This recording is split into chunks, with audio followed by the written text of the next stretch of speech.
Good morning, everybody. My name is Tyrone Kemp. As some of you all that know me know what my passion is. Well, today I'm coming to you all one-on-one, 100% as they say in the streets. I'm coming to you all with an appeal from my heart. And I've asked God to touch the heart of those who need to hear this. Because this is something that is real serious in my life. And I hope that I'm not being selfish by only talking about me. But God has put it heavy on my heart to speak truth into dry places.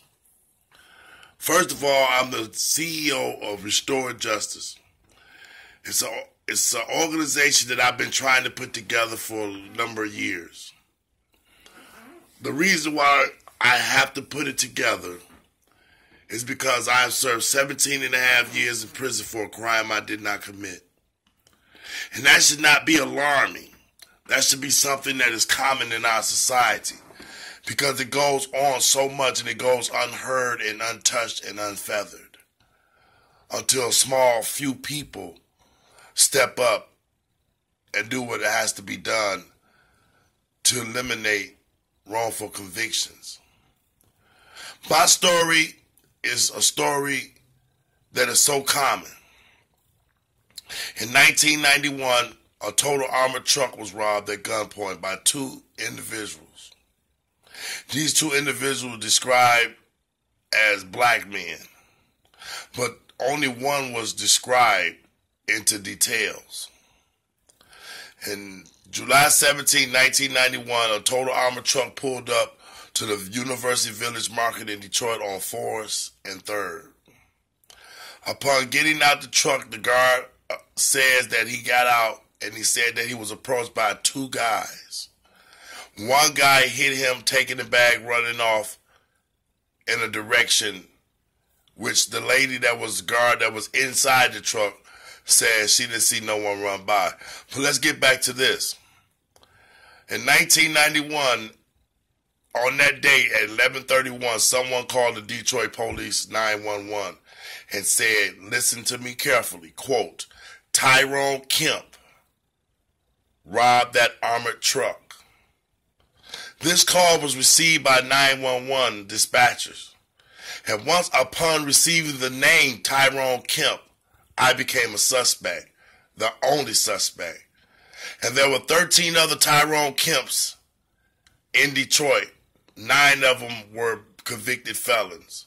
3 of them were currently in prison at that time.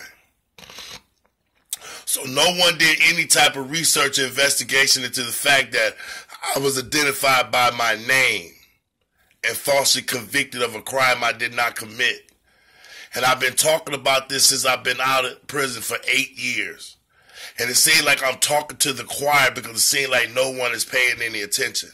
But that does not mean that I'm going to stop talking.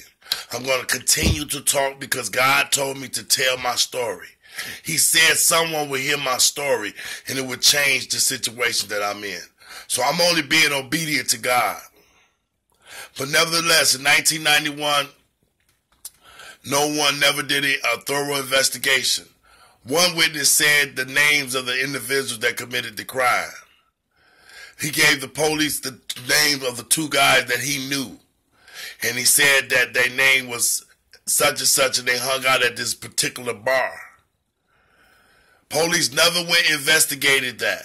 They never looked into the bar. They never went to the bar, questioned anybody about the person that they had their names. Also, the police received the name from a witness and they went to the guy's house and his girlfriend said he wasn't home. Police did not investigate any further. Nothing else was ever said or done to that witness. That witness was not called to come to court. In 1991, on the day of crime, I was in an adult foster care home for the mentally ill.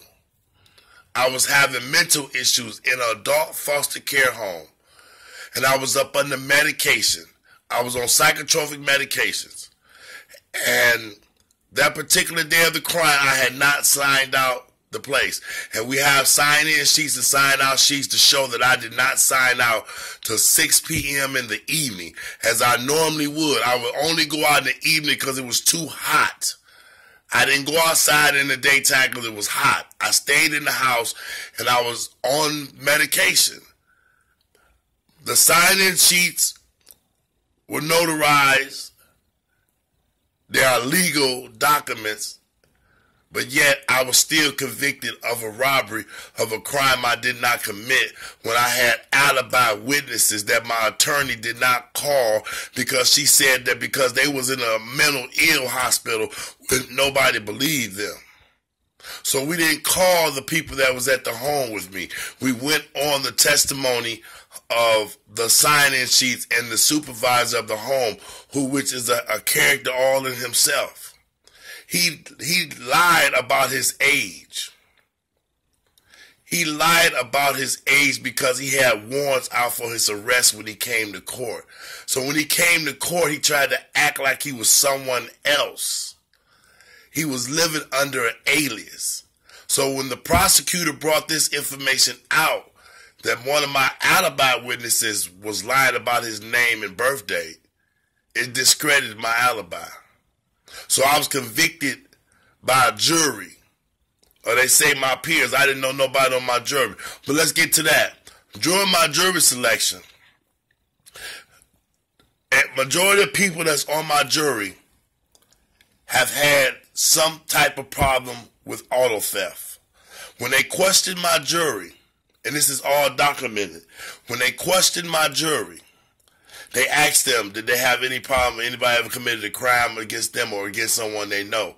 And majority of them knew someone that had their car stolen or they had their car stolen themselves. Guess what? I was 18 years old, and my first time ever being in trouble with the law, I jumped in a car and drove it home. And I went to, and I received a 8-month sentence, 1-year sentence. And I went and got to a correction center. So when the prosecutor illegally told the jury, hey, he was already had issues with car theft, that prejudiced the jury. Because think about it, they already had issues with people stealing cars. And this is how they stack your jury. They don't stack your jury by putting all the white folks up there and don't put enough black folks. They don't stack juries that way. That's too much TV you watching. They stack a jury according to the people on the jury's feelings about stuff. If they find a woman that's been abused by her husband, they need her on the jury when it's a rape case. If they find a man that don't like certain stuff, they need him on that jury. So they select these juries of people of your peers, and your peers' definition, some people you know that know you, but yet and still I was convicted of a crime that I did not commit because no one did an investigation. I'm going to tell you some more stuff. There was a pair of glasses by one of the suspects or someone, and the Detroit Police Department lifted up prints, and they got a positive ID of those prints. But yet I did not have this information during trial because my trial attorney, Marge Braxton, she later became a chief judge. We're going to get back to that in a minute. But my trial attorney, Marge Braxton, didn't even do investigation. I saw her like 2 times before trial. And all things she ever said to me was everything's going to be all right. And then when I was convicted, she threw an envelope to me. And when I received that envelope, I saw a lot of stuff that she had that she could have used to help my defense. But yet she did not use this stuff. She did not use this information that was in her hands. So now I was convicted. I got a wrong, ineffective assistant of counsel claim. But guess what? No lawyer has yet stepped up to help me in my case because Marge Braxton once was a chief judge for years. She later, after my case, she later became the chief judge. Which means lawyers are fearful of her. I've had lawyers tell me they couldn't take case before her because their wives was friends with her. I've had people tell me that they just talked to her the other day. And I'm just telling you that people did not want to get involved in my situation because the lawyer that was ineffective in my case is on a career path. She became the chief judge. So every time I filed an appeal, every time I filed an appeal, they seen her name, no one wanted to step up and say, hey, you know what, she was wrong. And that's what the problem of my case is. No one want to step up to power and say, power, you was wrong. You convicted a man wrongfully, but yet you are power. My attorney, Marge Braxton, didn't do anything for me. And I'm still trying to figure out how she became the chief judge.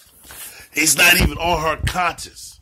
And she knows about my situation. I wrote her for years in prison. I spoke to her since I've been out of prison on the telephone. I've tried to reach out to her. I tried to reach out to everybody involved, and no one wants to say anything. But I have something that I want to announce. No longer am I going to sit still. I am in the process right now is where I need your help at. I need your help. You all tell me that you care for me, that you love me, that you got my back. And I need your help now. I have to raise money to pay for an attorney. I've spoken to many attorneys. I got emails to show it. I got proof that I've been trying to contact attorneys. And no attorney wants to help me pro bono. They all want some money, something up front, some kind of money. And I don't have this money because I'm living a life. I have a wife, I have children, I have bills, I have a life. So I'm asking you all to help me, to invest a seed in me in my quest for justice. I need to raise between $3,000 to $5,000 just to get an attorney to look into this case deeply, to put it together for me to get in court. I don't have a lot of time. And God opened up a door by allowing me to be able to appeal this late in the process. This process has been going on for 26 years. Yes, 26 years of my life. 17 and a half of them 26 years was in prison. But I'm still living this nightmare on the other side. If it was not by the grace of God, I don't know how I would make it. I don't know how I would get through a day. So I'm asking you all, I'm appealing to anyone at the sound of my voice, that if you can help me by donating whatever, it could be 50 cents, it could be advice, it could be prayer, it could be some things of substance, it could be your financial help. I need help raising money for a cause, a humanitarian cause. Because my human rights are being violated every day. My human rights are being violated every single day. And I walk around and I kind of cover it up. But it hurts a lot. And I'm appealing to you all to search your heart to help me raise funds to get an attorney on this case. I just went through some stuff in Lincoln Park where they identified me and falsely accused me again because of my name. I was charged with retail fraud. Someone named Tyrone Kemp did a crime in Lincoln Park, and they came and they gave me a citation for my arrest. And I've been off key ever since because I had to miss work. I've been stressed out to the point where I had to go to the hospital to get my heart checked out because of the stress of going through the same things again. So I'm asking you all, and I'm appealing to you all to search your hearts. I'm asking God to touch your hearts right now to help me raise funds for an attorney. That's my option right now. I have to look for that option to hire an attorney that'll take my money and will go and do what needs to be done. Or if you know an attorney that will help me from his heart, or if you know anyone that can help me in this situation. I'm out here with 300 million people, but yet I feel so alone when it comes to this justice. I feel so alone. And I reach out and I talk about it. And it's like people want me to sweep it under the rug. They don't want me to talk about it. They don't want to hear about it. But this is real in my life, y'all. This is real to me. This is what's going on in my life. An injustice that has affected my life for 26 years. Half of my life has been dealing with this situation. Over half.